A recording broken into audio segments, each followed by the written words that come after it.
All right, in 3, 2, 1. Run!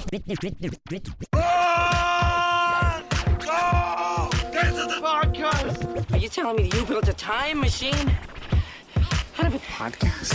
I have come here to chew bubblegum and podcast. And I'm all out of bubblegum.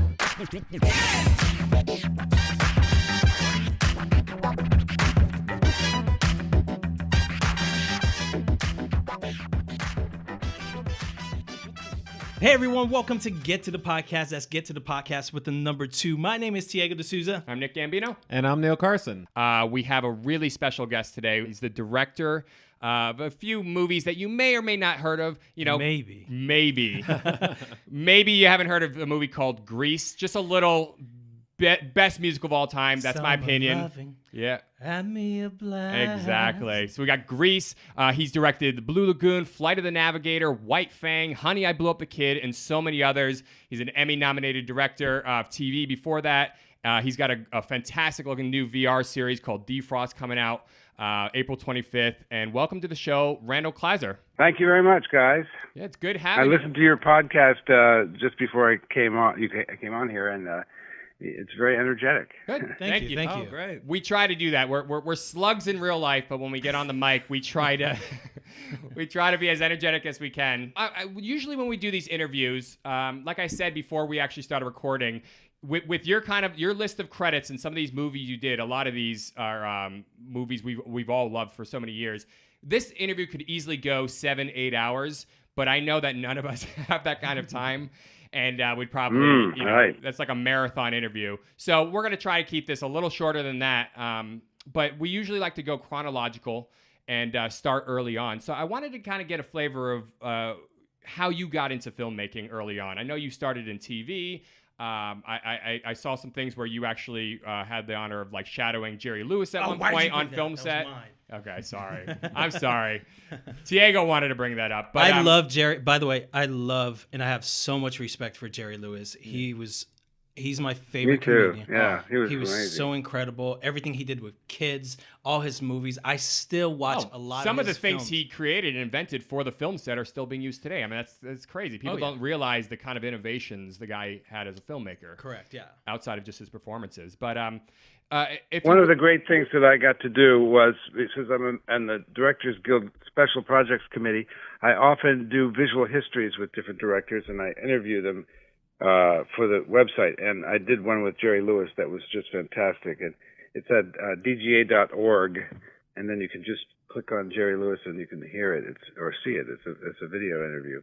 I'm going to check it out. He was an amazing teacher, and we all thought it was going to be like the nutty professor comes to college and tells jokes, but it wasn't at all. He was talking about all the inventions that he did, and he knew how to work with actors, and he knew how to do technical stuff. So he called the combination the total filmmaker, and he wrote a book that was written from our class, from his lectures, the tapes, and it's called The Total Filmmaker, and it's out of print, but worth a lot of money now, like $1,000 to get a copy. Wow. Oh, wow. Didn't he have something to do with Colorama?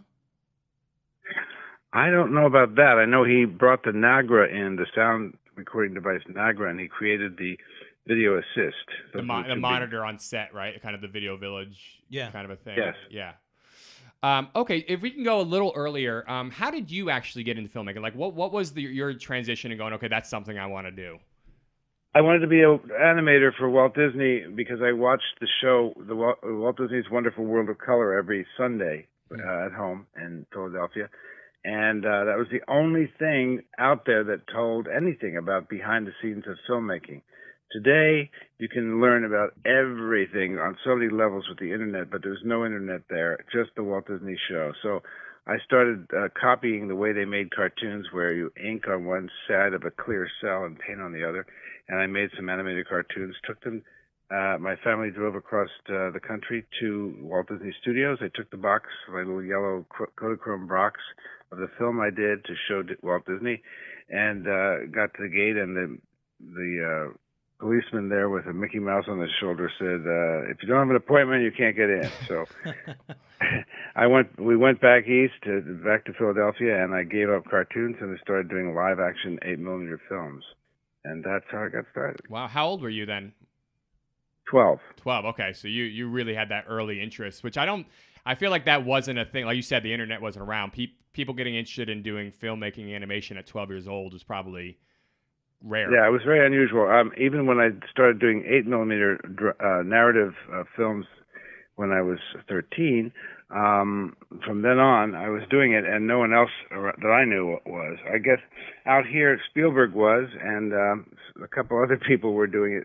Joe Dante, I think, was doing it. But there was not really a lot of people that I know of that were obsessed in making these little 8mm films. Right. And it was not that easy, you know. I mean, you had to buy the film, you had to process it, pay for its processing it. There's no sound. You had to figure out a way to make the sound work and have it be in sync. It was really hard. And today, of course, with iPhones and you can do everything right there. Right. Yeah. Now, was that your film school, or did you actually attend like formal film school? Or was it you just messing around with 8mm? I was just doing it on my own until I went to USC Film School. Right. I applied and got into that, and that was the days when it was thought of like basket weaving. You know, when you showed up at the campus, people thought you were just trying to get easy A's by watching movies. There was no real respect for film school back then, and there were very few of them, maybe three film schools in the United States, and now there's thousands. Oh yeah. Yeah. And then was that your springboard into? Because I mean, you look at your credits. It's Starsky and Hutch and all these great TV shows. You were primarily doing that. You were Emmy nominated director. Was that did you go film school TV? Was that the transition? I made a master's thesis at USC called Peach, which was about my grandmother and my family, and it turned out really well. And I wanted to get a distributor. I wanted Universal to distribute it. I sent it over there, and they said, "Well, we don't distribute shorts, but we like your directing, so we want you to come and start directing TV." And so I went right out of my master's thesis, right out of film school, and into directing at Universal television shows. And that was kind of unusual, too. I mean, the movie that I did, Peach, was, it was a very emotional type of story, and I was able to get actors that were recognizable in it because I met a casting director at a party who read the script and said he'd help me. And so we got Bruce Davison and Barbara Rush and William Shallard and Jeanette Nolan, who are all working those in TV. So my little student film looked like a regular professional TV show. Wow. I didn't realize you went that far back with Bruce Davison, who's in your new Defrost series. Yeah. Yes, that's right. Bruce and I have worked many, many, many times, and we've become very, very close. I'm the godfather to his son. Wow. We actually had run against each other in track back in high school, but didn't realize that we were from two different schools. But we figured out that we never met, but we actually ran against each other in track. Wow, That's funny. Jeez. Did you ever think, did you ever think that your story in terms of filmmaking, how you got into TV, then movies, ever paralleled Steven Spielberg's? You mentioned him earlier, 8mm. Yes, it did parallel his, because we actually worked on the same show the first time, Marcus Welby, MD. I was going to mention that He directed one, I directed one. And then he went on to TV movies like Duel, and I went into about 4 TV movies, Boy in the Plastic Bubble. And so, yeah, we had very, very similar launches. Right. Mentioning Boy in the Plastic Bubble. You had a very interesting progression because you went TV show, then you went TV movies. And Boy in the Plastic Bubble is one of John Travolta's first or early credits, like movies that he did. I saw that. Yeah, it's the first time he had a leading role. Right. I think he came out, he was in Carrie that same year, which was definitely a supporting role. Yeah, but he was playing a supporting role in that one. Yeah, it was a douchebag role, is what we call it. Yeah, but that movie, Boy in the Plastic Bubble, I watched that a couple times as a kid, and I loved it. I never realized that you had directed it, until recently. I was like, oh, Jesus, that guy. Well, it was very helpful because, John and I got along real well, and when they were figuring out who to direct Grease, John suggested me. Oh, that's how that happened. Oh, wow. Interesting. Yeah. Mm-hmm. So when did you come on to the Grease? Because this is your first feature film. Like, you've done TV movies at this point. This is your first feature. How does that actually happen? Other than him recommending you, did you come in like on the script process early on, or like where did that actually fall in? One of my TV movies was called All Together Now, which I directed for Robert Stigwood. So he knew of my work, knew that I could come in on time and on budget with something that made sense. And then Alan Carr, the other producer, I met at many, many, many parties in Hollywood. You know, he was a wonderful party giver, knew everybody in town, and I would get into these parties and I would, you know, chat him up, and I told him I had this script I wanted to do, Blue Lagoon, and so I was on his radar, and I was on Stigwood's and Travolta. So when they all got together to say who should we have directed, I was probably the only guy they all knew. But you had no musical background at that point, or did you? Did you like? My musical background was being an extra in many, many musicals. When I was at film school, I worked on Hello Dolly and Thoroughly Modern Millie and Camelot, and probably the best training was being an extra and a dancer in 3 Elvis Presley movies. What? Wow. Okay, how many times am I going to bow down to you during this podcast? Wow, so you were in 3 Elvis Presley movies as an extra.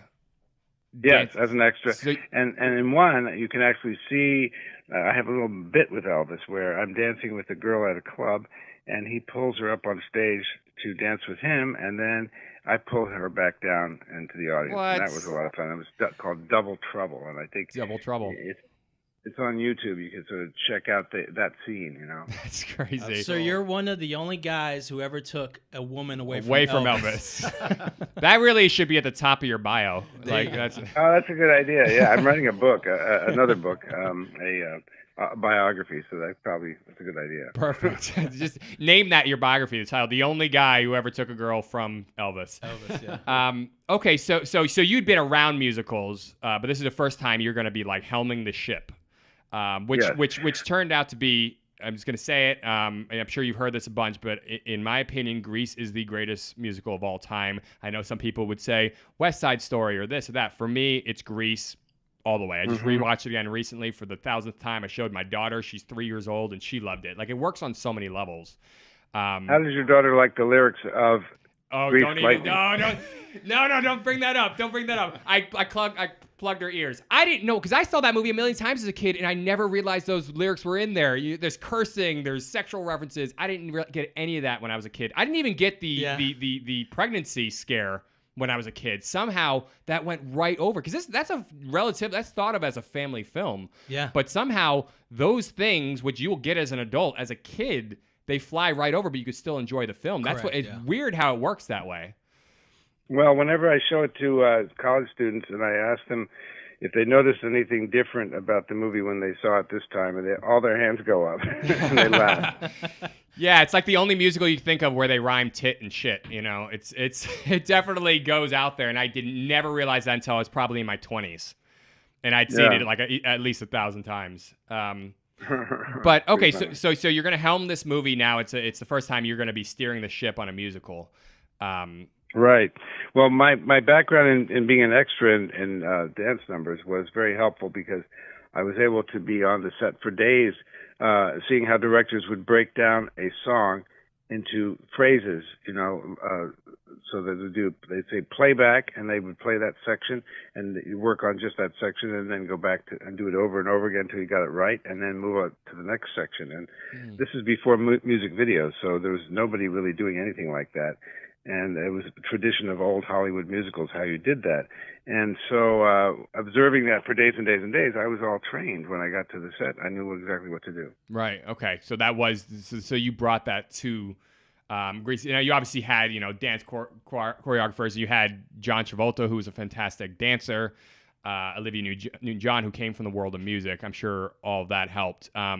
When you think back on Grease, is there a point when you go, well, the most difficult part of that job was blank? Well, you know, I had a partner the whole time who was Pat Birch, the choreographer, because she had been the choreographer of the Broadway hit show Grease. It was a big hit before I got involved. Right. And she knew everything about how the audience reacted to every line and every song. So she was really the one person that was with me the whole time, and made it much, much easier than it would have ever been. So I think I don't feel that there was a huge horror moment. I mean, I think it went pretty smoothly. The Paramount left us alone because they didn't think that this would do much more than be a summer musical for kids. Right. And so they were more concerned with other movies shooting at the time, like Heaven Can Wait with Warren Beatty and Right. Going South with Jack Nicholson. Those were their big movies that they were paying attention to, and we were a little teen musical that was going to go away, they thought. Right. And out of those 3 movies, those 2 are great. I've seen both of them, but Grease ended up standing the test of time, becoming legendary. It's funny. It's funny how that works. Almost you're left to your own devices, and you're allowed to just create. Thank God, because I've been doing other movies where the studio gets really, really involved, and it's very annoying. Very annoying. I'm sure. And you mentioned Pat Birch. She's the one who went on to direct Grease 2, right? That's right. Yeah. Mm-hmm. So she was in a prime position to do that, which was one of the early Michelle Pfeiffer vehicles, and Max Caulfield. I think it was first movie. Yeah, exactly. Again, when I was growing up, I saw both of those movies. I saw Grease 2 several times growing up, and I always thought that was Lorenzo Lamas' character from the first one. That's somehow in my head, because he had that blonde, blue-eyed look thing going on in the second one, and I thought that was Lorenzo Lamas from the first one. You know how you do that as a kid? You just cross your wires. I see. Yeah. Yeah, as a kid, maybe you see that. Yeah, and I was like, wait a minute. Why is Sandy cousin? Why was he dating her in the first one if he's Sandy's cousin? Like, what's going on here? So when Grease hits, that was a instant hit, right? When it came out, it wasn't like it did slow business. It busted out, correct? Well, one of the things that made it so big was John Travolta had just done Saturday Night Fever, and 4 of our songs were being rotated heavily before the movie came out. Gotcha. Oh, wow, yeah. On the radio. So, we had hit songs on the radio, John Travolta from Saturday Night Fever, and, that launched it instantly. Right. So I know you have a book coming out for Grease, right? Like director's notes from Grease. Yeah, it's called Grease Director's Notebook, and HarperCollins is putting it out on October 22nd. It's my script with all my notes on the margins and all my storyboards. It has Albert Walsky's costume designs and interviews with the cast. I went back and talked to them about what it was like then and how it's affected their lives since.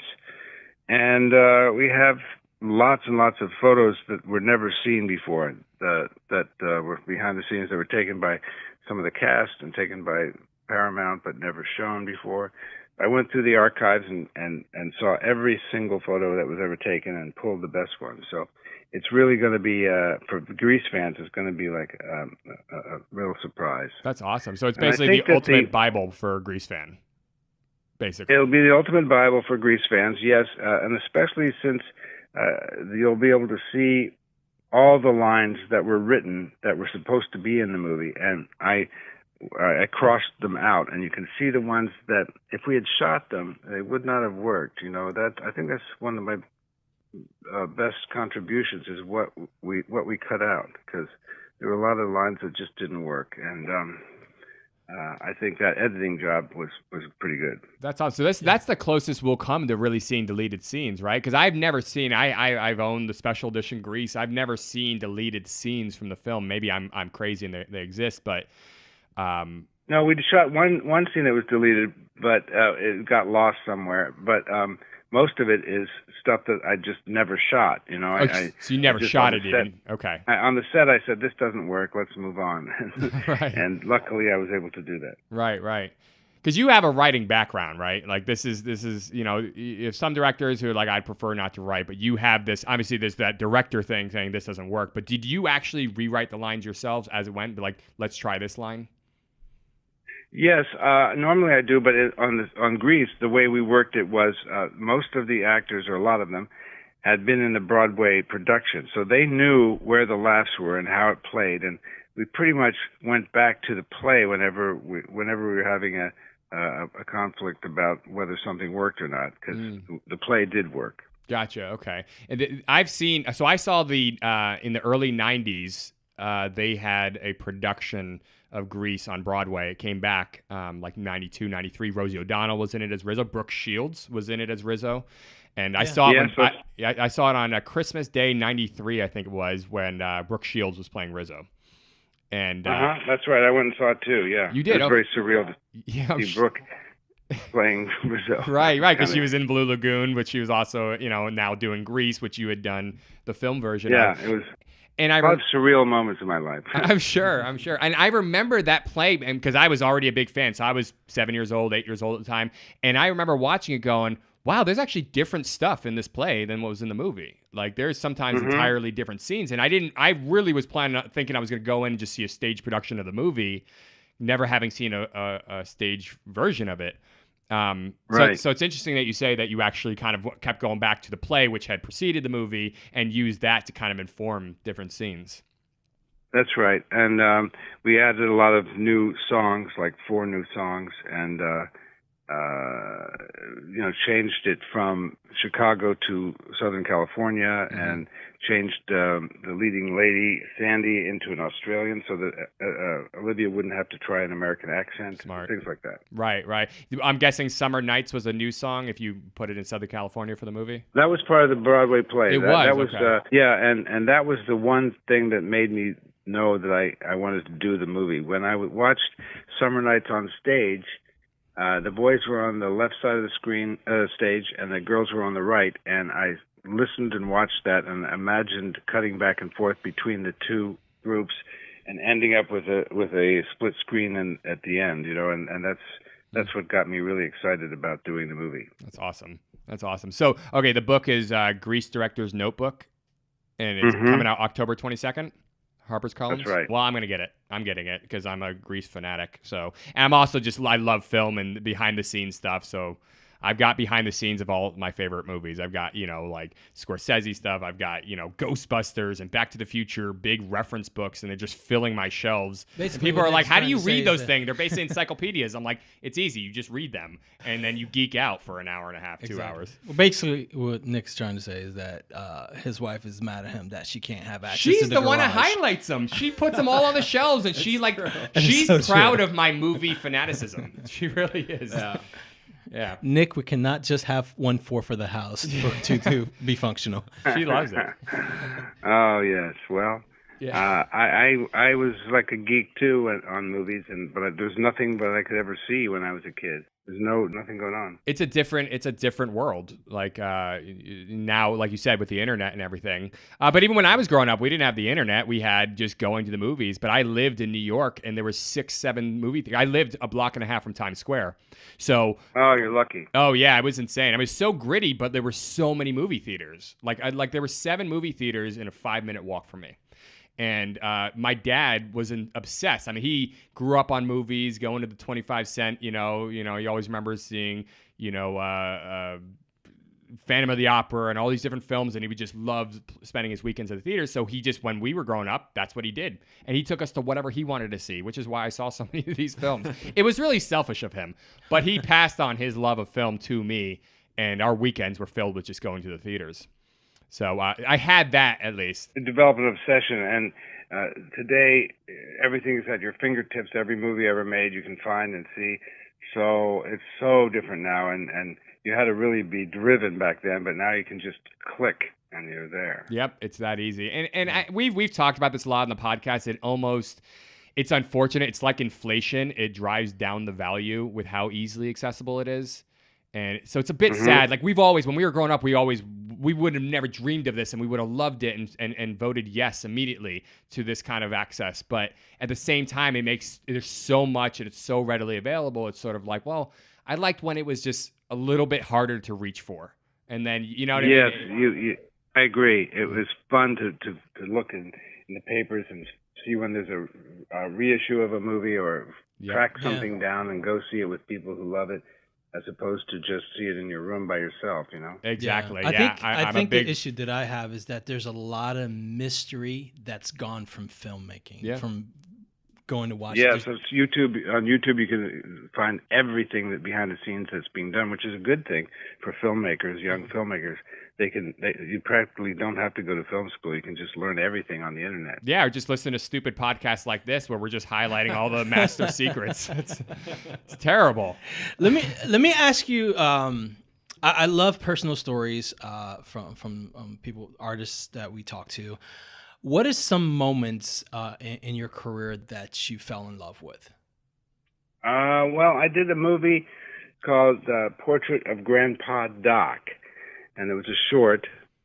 It was about my grandfather, and I restaged. He was the man who sent me to art school when I was a little kid, and I went back to the house on the beach in Seaside Park, New Jersey, where it happened, and I was luckily able to get Melvin Douglas to play my grandfather, and I sat him in the chairs where he had told me, I'm gonna send you to art school, and where he had given me my first job and everything. I recreated all those moments with Melvin Douglas in the spot where they happened, and that was pretty amazing. You know, I really couldn't believe I lucked to do that.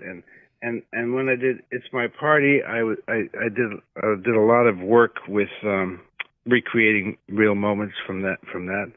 There was a real party where my friend, you know, had a last party and had all his friends together, and at the end of the party he took his life, and everybody who was at that party, you know, was changed by it. And I interviewed everybody and wrote that up and restaged all that with actors. So there's been several times that I've done that. Page, my master's thesis, was based on visiting my grandmother in a nursing home, and that was all based on the dialogue, and the look is based on reality. So I've had many times where I've been recreating moments from my past, and that's been very fulfilling in kind of a I guess a therapeutic way. Right, that's what I was going to ask. Like cathartic. Like there's something about being able to revisit and communicate it through art. You almost have your own revelations when you're doing it, I'm sure. That's true. Yes. Yeah. That's beautiful. Incredible. So what does that mean for you when you have? I mean, you obviously been successful at that point, done TV. This is your first movie. It's a big hit. Where do you go from there? Well, it was great because suddenly, you know, I had some credibility, and I could get my dream project off the ground, which was Blue Lagoon. Mm-hmm. And no one would talk to me ahead of time. But after Grease, they would have meetings with me, but they still wouldn't finance Blue Lagoon because they said nobody's going to watch two people in a movie, just two people with nothing else. And I said, well, I disagree. And Frank Price at Columbia greenlit that.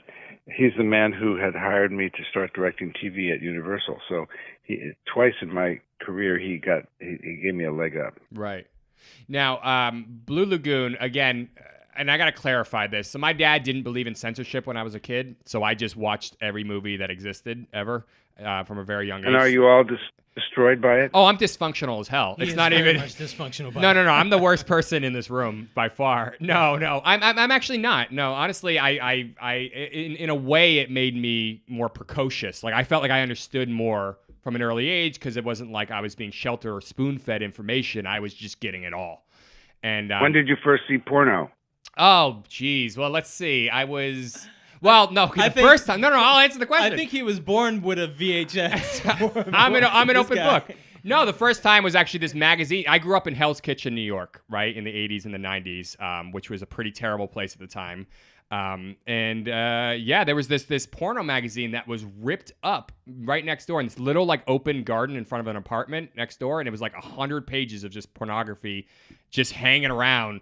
And I was like, well, I guess I'm going to go find out what women look like naked. And I just snatched them all up. And it was the first time. And I almost threw up, honestly. I was like maybe 7 years old. It was too, my brain could not handle. I'm like, this is too much to process.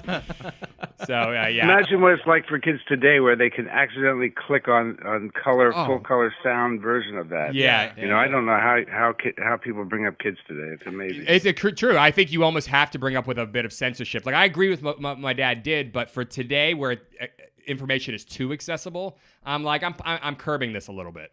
Yeah. Right. So the Blue Lagoon, I watched that a couple times as a kid. I think the Yeah. first time I watched it, I was probably like 9 years old. And I love that movie. Like, honestly, outside of It's so whatever, uncensored. whether it was appropriate or not for me, I love the story. You know what I mean? It's like as if, later on you see Titanic with Rose and Jack, and if they had basically survived and ended up on an island, here you go. This is the story, and what would actually happen. You have the pregnancy and the sickness and the stepping on the thing that gives her, Mm-hmm. I loved it. Was that an original story, or is that based on a book? I never even looked that up. That was written in around 1895 by an English writer named Henry de Vere Stackpoole, and I happened to be in the library at Santa Monica when I was, I guess, in college. I don't know, and I just saw the title, The Blue Lagoon, and it sounded interesting, so I started flipping through it. And it read kind of like a Robert Louis Stevenson classic, and so I always kept it and never returned the book, and wanted to make a movie out of it, and that was a dream to do that, and I finally got to do it. Right. That's awesome. So when that started coming together, you had Brooke Shields in the movie, who was already a pretty popular child actress. How did that whole pre-production and that production happen? Well, I saw a lot of people for that movie. I videotaped a lot of people. One of them was Kelly Preston, who's now called Kelly Travolta. Wow. Or, she's we flew her in I saw a picture of her in a magazine, and I flew her in to LA for a screen test, and she said, "Someday I'm going to marry John Travolta," and I thought, yeah, right. No. And she came across too mature for this character, so we didn't use her, but we did have Diane Lane as the lead, and Willie Ames. That was the original cast.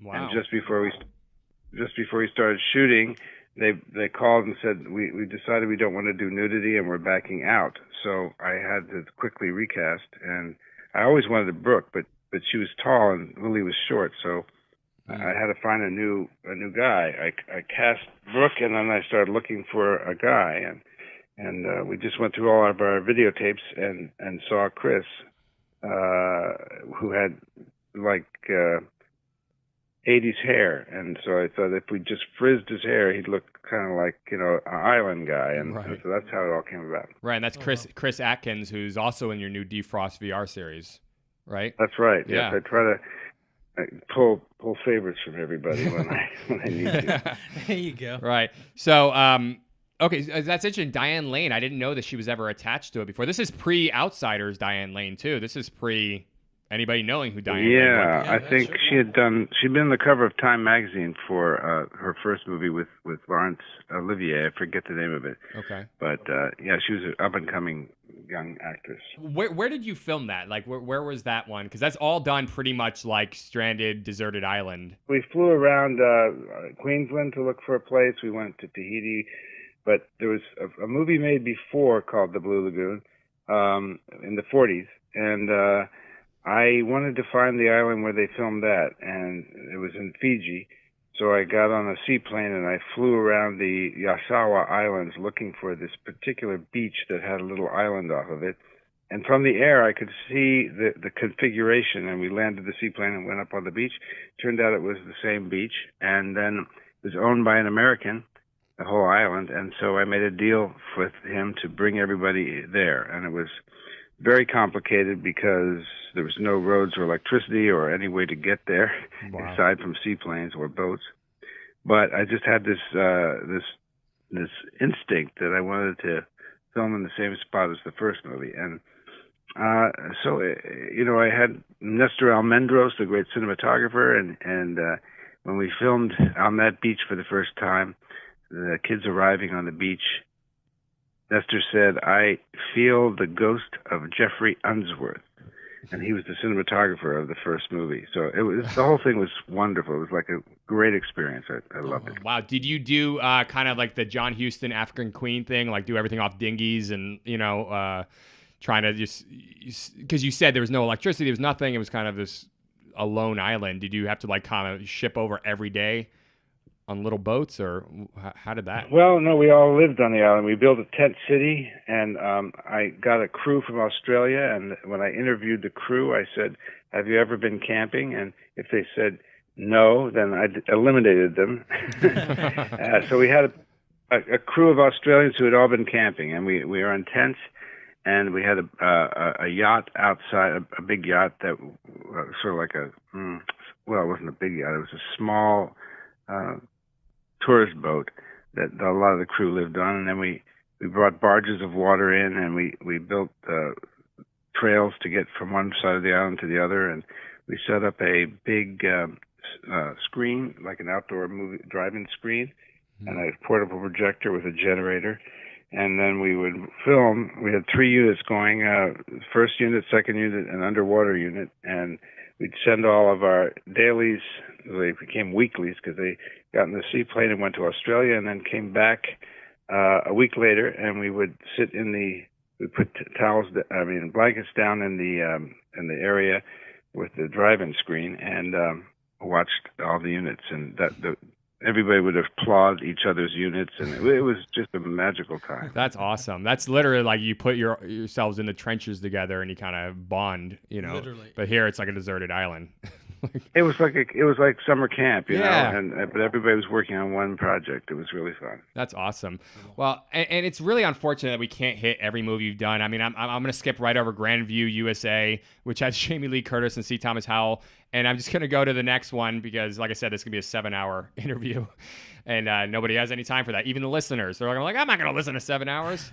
So if you don't mind, I'm going to jump to this next classic you did, and especially from kids who grew up in the 80s, they love this film, and it really is a great film, Flight of the Navigator. So what again, Tiago, this is one of his favorites. Like that's his E.T. That's his E.T. Okay. Just to give you an I idea. literally feel that this film was underrated because it's the storyline, even like the ending when he goes back, like everything that's involved in this film is just so incredible. The details, the songs, Max, like everything that's a part of this film, just literally I fell in love with as my childhood. It literally was like I would say that I loved watching this more than E.T. Right. I really did. I just because I'm a sci-fi junkie, so being that in the film, it was just I'll tell you, awesome. It reminds. It's kind of like a Twilight Zone episode. You know what I mean? Diego. Yes. Do you have a brother? No, I do not. Oh, okay.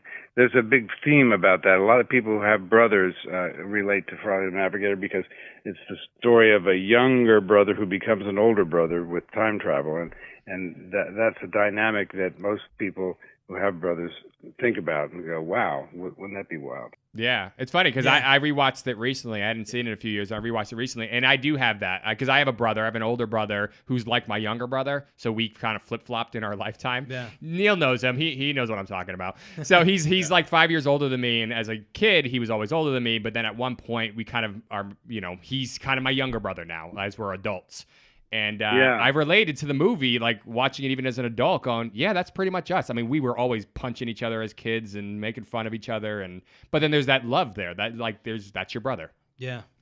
Yeah, no, I didn't. I think what connected me to the film was just the adventure that this kid went through. Yeah. When it came, what happened at the creek, and he fallen, hitting his head, and then suddenly he's just somewhere else. I love the cut at that point. Yeah, it was just so well done. Yeah, that cut where he actually technically jumps. I think it's 8 years into the future. Correct. Yeah, it's like they never found. And then but the cut is really interesting because it's sort of like, well, was that? You look at it and you're like, was that an accidental cut? Like, was that? And then you go, oh no, it makes sense. Like he just went click. He's 8 years ahead. And like I said, it reminded me of a Twilight Zone episode in terms of the way it plays out. It's like this subtle sci-fi element that doesn't need to do this big wondrous thing when he transitions into the future with these big glowing things. It's just like, snap, the sound changes. And, I love that scene. And the family aspect of it. Yeah. Because even when he was in the future and the family was having him, they were doing research on the kid. They were just testing him, and the family just... And the kid literally spoke out about he needs to go back, right? And they helped him. I mean, it was just really like it was just incredible. This film, I have. This is hard for me because like I'm watching the film in my head as I'm trying to talk about it. Every scene is like being replayed right now in my head. And the dog, what was the dog's name again? Oh, Bruiser. Bruiser, yeah, Bruiser. He was the one that towards the end found him in the woods at the end of the film, right? Because he went back. Yeah, I guess so. No, because he was on the boat. No, the dog was already in the boat with the family when he came back, and they had the sparklers, and they were like, get in the boat, and he's happy to see them. They don't know that anything's changes. They're like, you were gone for a while. And he's like, yeah, freaking, I was jumped 8 years in the future, but I guess you didn't realize that. Yeah. No, the dog was already in the boat when they were about to go off with the sparklers at the end. I'm sorry. We're talking so much about the film, but I want to find out from the director of the film, how this movie came about. Well, Disney. Let's see. I did it for Disney, and I'm trying to remember what reason. I guess it was after Blue Lagoon, maybe. I'm not sure where it came, but It's about 6 years after Blue Lagoon in terms of the release. I see. Yeah. Anyhow, I think it was my first Disney movie, and I think one of the things I wanted to experiment with was special effects. My brother Jeff Kleiser is a visual effects supervisor who worked on Tron, and he was an early pioneer in That's the first CGI film. That's the first film with CGI in it. Huh? Right, and he worked on that. And so I wanted to experiment with something that had not been done before and not been seen. I wanted to make Flight of the Navigator have some element in it that was new, and that became the spaceship, which is the first time that more digital morphing and image-based lighting was used, where we took each frame of the movie and wrapped it onto a computer-generated wireframe of the ship, which made it look like it was a mirror. And so combining that with the morphing and the changing of the shape were the new elements that had not been seen before in movies. Wow. I just replayed the scene when it went from a Volkswagen to a Porsche. Well, when in maneuver, third grade maneuver or whatever they call it, and then it morphs into that thing that shoots off. I have the model that we used for that, and I took it once to a midnight showing of Flight of the Navigator, and I pulled it out of my bag, and the whole audience gasped. I'm sure. That's awesome. To see that. Yeah. The kid you got for it, the kid, the main kid, fantastic actor. Like that just whole those emotional scenes. I have this thing. Yeah, Joey Kramer. I have this thing where I go, and it's probably a very amateur way of looking at acting, but I'm like, if you can show teardrops through both eyes at the same time, you're a fantastic actor. It's like Demi Moore in Ghost. And he had that ability at that young age, and I thought that was impressive. He did have amazing life after that, and there's a documentary I'm working with the people on called Life After the Navigator, and it's the story of Joey Kramer and what happened to him afterwards. Really? Yes, he got involved with drugs, and then he needed to get off them, and he couldn't afford it. There was the only place he could research finding a place to get off of meth was in a prison. Wow. And so he robbed a bank and was arrested and thrown in prison, and then got into the program and got off drugs, and now he's out and trying to be an actor again. Wow. That's amazing. I had no idea. Yeah, his name is the name of the documentary is Life After the Navigator, and I don't know when it's coming out, but it's being filmed now. Okay, we're definitely going to check that out. Yeah, I was wondering where he was, because I think he'd done a few things after that, but then he was kind of gone from film. But you said he's getting back into film, right, as an actor? That's great. He's working on that now. That's fantastic. He's been to a lot of autograph conventions, and people mob him because they're so excited to see him. And when they hear his story, they really. He has a little daughter, and he writes songs now, and so he's trying to get his back on his feet. That's great. I mean, he's the Navigator, right? So he's Navigator. That's fantastic, though.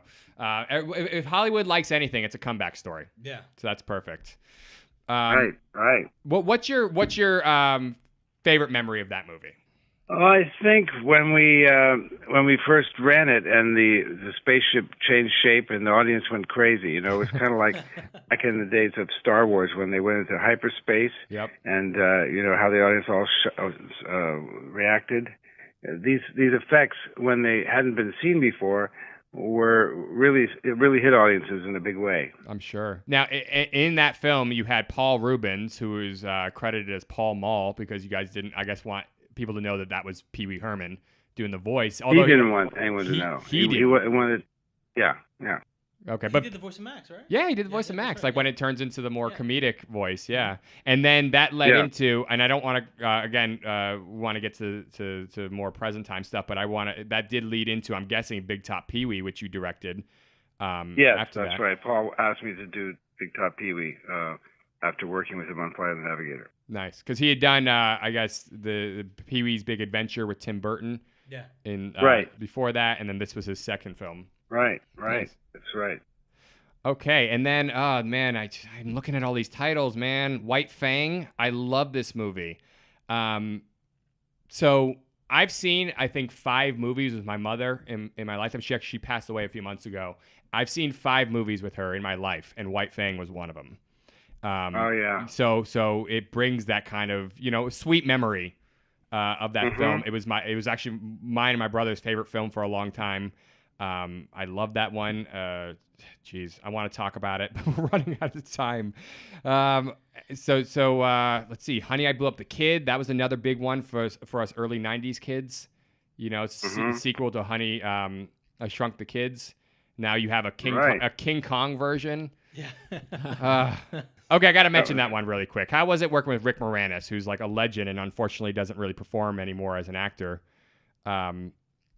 Any memories of that? Rick is a great comedian and very good at timing and, good at improv. I mean, we were working with a 2-year-old and he was doing improvs that we left in that turned out really well. That's what I think was my most favorite memory of Rick, is how he worked with a 2-year-old. Right. You also did the Disney ride, Honey, I Shrunk the Audience, which was popular. That's right. At Disney for a while. I'm guessing that like the Honey, I Blew Up the Kid kind of led into you being able to do that one for Disney. Yes, with Eric Idle, from the Monty Python group.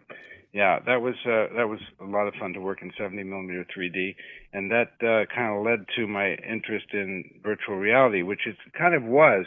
Honey, I Shrunk the Audience was a kind of a virtual reality because the whole audience was. It felt like you were shrunk, and there's 4D effects, water spraying on people and things going on to tickling the feet, and the whole theater would move on a motion base. So that was kind of like a type of virtual reality. Right. And when I saw the Oculus Rift, my brother Jeff, who was very tech oriented, showed me it like years and years ago. I thought, wow, this is a format, a new way of storytelling that needs to be done with actors. And I think I immediately remembered a script I wrote when I was in college called Defrost, and I updated it and adapted it to this new medium. And in it, the audience, or the viewer, becomes the character of this woman who's been frozen for 30 years, and she wakes up and she meets her family, and they've all changed. So it's all done from her point of view, and when you wear the goggles and do it, you start to feel that you are her. And there's 12 5-minute episodes, and by the end of the 12 5-minute episodes, you feel like you've been her, and it's happened to you. It's kind of an unusual format, the virtual reality. That's awesome. I didn't realize this actually was a script you had originally written for the normal quote unquote film medium before, and you upped it. That's awesome. What I like about this, because I've watched a bunch of the clips of it, and what I like is it's like, okay, we've seen cryogenic freezing before, but we've never really seen it as a sci-fi drama of sorts.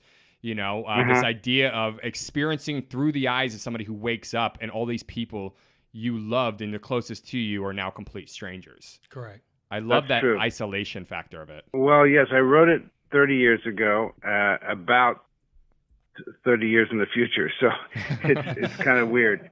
And it was also, I was imagining what it would be like in the future to wake up after being frozen. And right. It's fascinating because her little daughter is now a mother and has a kid, and her husband, who she loved very much, now looks like his father. So there's all that drama that goes on in her head, and you hear her thoughts, but she can't speak because she had a stroke. She can't move, she can't speak. So she's just sitting in this chair like the viewer is. Right. So it's basically, it's you. It's you. So you're here in the inner monologue because you're being her. And I like, how the sound they took out, I guess they upped the bass of it or whatever. So it feels like it's the voice in your head, from the sound engineers. They're like, okay, how do we make it sound like it's your inner monologue? That's right. I love that. That's awesome. And then you cast yourself as the guy wheeling her around in the wheelchair because you don't like being in Video Village. Is that right? You like actually being down there with the actors? No, actually, there's no way to be close to the actors if you are in a VR situation because the camera looks everywhere. Right. And I wanted to be able to see what they're doing, and there was really no way at the time when we shot it to have a Video Village. There was no connection. You had to be there on the set, and so that's why I just became the wheelchair pusher, and that way I could watch everything that the actors were doing behind the viewer. So you said, Honey, I Shrunk the Audience it was like kind of your first foray into a medium that wasn't the same as what you had grown up doing or you had been used to. And you're taught, you went to film school, you're taught all these rules and boundaries to filmmaking. And then all of a sudden you're in VR and you're like, oh, now the boundaries are blurred or ripped down and broken into little pieces completely and there are no boundaries. What's that like? That's what's so exciting about it. It was like going back to film school where there's no rules and you're trying to figure things out and experiment. And I think that all the students that are in all the thousands of film schools around the world, they have the time and to experiment and do. They will become the people who figure out how to do VR, AR in a really, really great way. And the next phase of storytelling will be done by these students because they have the time, they have the energy, and they don't have to worry about making money, so they can experiment all they want. Right. I think VR. I mean, the great thing about VR for me is that as a storyteller and someone that wants to experience certain things, it allows you to. It allows you to be interact with certain things that you want to write about. Right. Whether if you want to write about Australia, you can experience Australia in VR. If you just you financially can't fly to Australia or don't have the time, but you want to experience it and you want to see what the culture there and so because if it's a part of your story, you get to experience that. Yeah, and that's the great thing. And it gives you that way of every time you do it, you can watch it over and over and have a different experience every time. Correct. You can look anywhere. You're 360 degrees. You're like, who do I want to concentrate on at this time? And everybody needs to be performing like a stage play, right? Yeah. So you're looking at this guy over here, but then this guy over here is doing something or is on the phone or doing something. And it's like, oh, the next time I missed that, when I watch it again, I'm going to watch him. I love that. Let me ask you this question because I think like Defrost, I think the incredible thing about it is that in the medical field, this series is so useful to families that either had a person that is in a stroke or has some time in a coma or certain conditions where they can't communicate, and they get to see this and almost have empathy or almost have a feeling of comfort that the person, there is still a connect. Absolutely true. And you know what?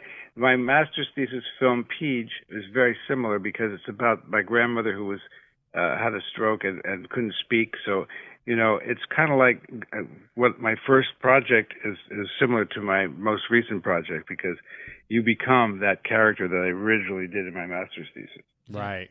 I love that. This is so incredible. That's awesome. Yeah. And let's talk about the all-star cast in this. I mean, you have Carl Weathers, Apollo Creed himself, also from Predator, like one of my favorites. Is in this film. You have Bruce Davison from X-Men, who you mentioned earlier that you ran track against in high school, and you've known him for a long time. You have Chris Atkins from Blue Lagoon. Veronica Cartwright, the mother from Flight of the Navigator. Yeah. She's in this. An alien. She was an alien, the one that got sprayed with blood. Yeah, that's right. That's right. Exactly. An alien. Yeah. I didn't want to mention that because she had a terrible fate. At least Flight of the Navigator, she had a good ending to the good story. Yes, she's like that more. Yeah, but you got this all-star cast of people with these sci-fi experiences that were, so it's sort of like, you watch the Expendables and you go, oh, these are all the 80s action guys, all the people from all the action films. We know that they know this genre. You all of a sudden get the who's who from our favorite sci-fi films from the last 30, 40 years. Alien. That was the idea. Beautiful. I love that.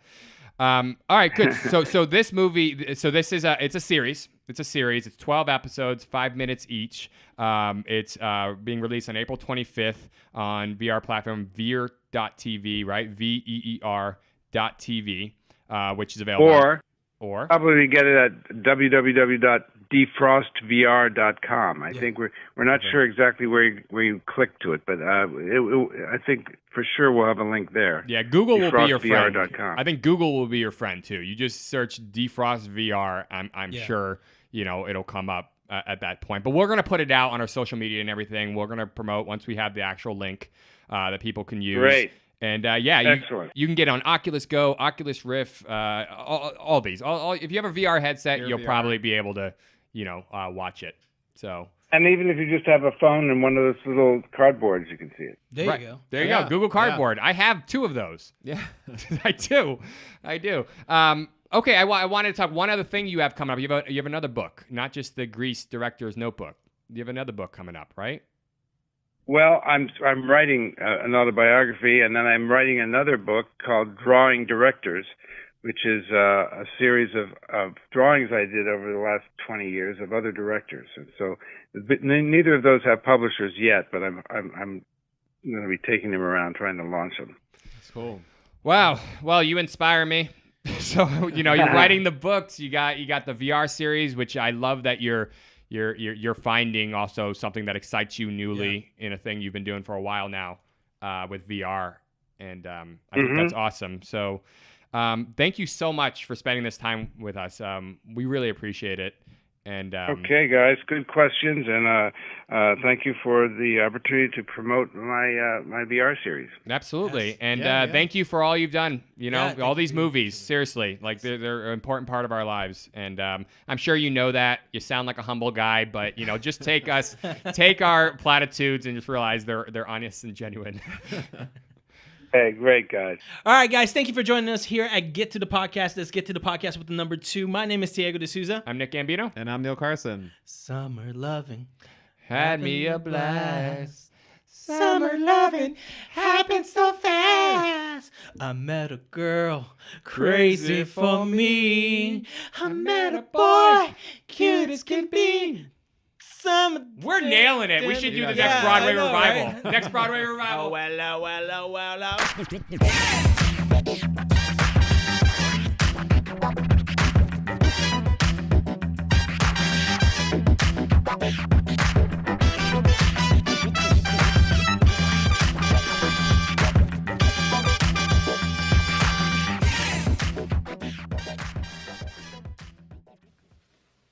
You're still here?